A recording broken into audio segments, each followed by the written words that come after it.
محەممەد زانە ئەو خوێندکارەی پۆلی 12 ئامادەی بەشی زانستی بوو لە خوێندنگای دواناوەندی شەید جەباری نمونەی لە شاری سلێمانی کە توانی بە هەوڵ و ماندووبوون و شەونخوونی خۆی لەسەر ئاسی هەرێمی کوردستان پلەی یەکەم بەدەست بهێنێت و واتە توانی لە هەموو مادەکاندا 100% کۆی نمرەیوانەکان بۆ خۆی مسۆگەر بکات. لەگەڵەوەی محەممەد زانە ئێستا زۆر دڵخۆشە بۆی کە ئەو نمرە بەرزەی بەدەستێناوە و بۆتە پلەی یەکەم لەسەر ئاسی هەرێمی کوردستان و خۆشی دەڵێت لە ماوەکانی خوێندندا تەنها 6 بۆ 7 سەعات خوێندوێتی و هەر کاتارەزووی کردبێ ئەو کاتانە گەڕاوەتەوە سەر کتێب و قەڵەم و کاغەز و مەلزەمەکان کە ئەمەش ڕەنگە توانە و بەهرەیەکی دەگمەن بێت بۆ خوێندکارانی پۆلی 12 ئامادەیی کە چارەنووسی ساڵەهای ساڵی خوێندن و ئومێدەکانیان لەسەر هەڵچینیوە.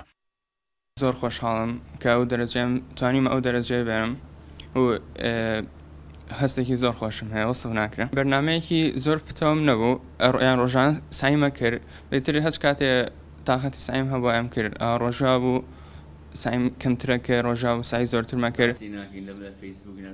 باوکی محەممەد دەڵێت بەهرە و زیرەکی کوڕەکەیان هەر لە منداڵیەوە هەستی پێکراوە و زۆر دڵخۆشیشە بەو سەرکەوتنە گەورەی کە ئەمڕۆ کوڕەکەیان بەدەستی هێناوە و ئومێدی زۆریشیان لەسەر ئایندەی کوڕەکەیان هەڵچینیوە بەوەی بتوانێت خزمەتێکی باش پێشکەش بە ئایندەی ئەم وڵاتە بکات.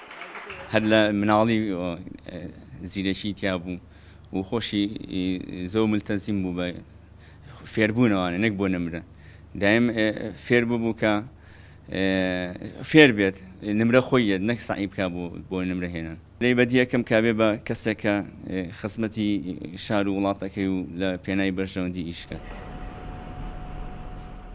یەکێکیش لەو مامۆستایانەی کەوانەی فیزیای بە محەممەد زانە وتوتەوە ئاماژە بۆ دەکات. محەممەد یەکێک بۆ لەو خوێندکارانەی کە هەرگیز کاری ئەمڕۆی نەخسۆتە سبەی و تەنها دیاری کە لای خوێندکارانەوە بۆ ئێمەی مامۆستایان بێت و هەوڵ و ماندووبوونەکانی ئێمە بیرباتەوە سەرکەوتنی خوێندکاران و بەدەستێنانی نمرەی بەرزە لە تاقیکردنەوەکاندا. کاکە محەممەد ماشەڵای لەبێت تەلەبەیەک بوو کە لە ماوەی چەند ساڵی خوێندنیان لێرە لەگەڵ ئێمە بەردەوام بوو. یەکێک بوو لەو تەلەبانی کە یەکێک لەم خاڵانی دایمە جێبەجێ کرد واتە خوێندکارێک بوو ئیشی ئەمڕۆی نەئەخستە سبەینێ. دواتریش کاکە محەممەد کارێکی وای کرد کە لە ساڵێکی وەکو ئەم ساڵە خوێندن بەو شوەیە نەبوو ئەو توانی ئیسپاتی بکە کە بۆ هەموو کەس لە هەموو بار و دۆخێکە ئەگەر بتەوێ ئەتوانی سەرکەوتوبی ئەتوانی ئەو ئامانجەی کە هەتە بیهێنیتە دی. لەگەڵ ئەوەی بەهۆی قەیرانی داراییەوە بۆ ماوەیەک پرۆسەی خوێندن لە هەندێک جێگەدا پەکی کەوت بەڵام ئەمە نەیتوانی ڕێگری بکات لە سەرکەوتنەکانی خوێندکاران و محەممەد زانە شێکێکە نمونەی ئەو خوێندکارانەی کە ئەمڕۆ بۆ جارێکی تر و دووبارە ناسنامەی پایتەختی ڕۆشنبیری بۆ هەموو لایەک سەلماندەوە. گۆران سەینووری، گەلی کوردستان، سلێمانی.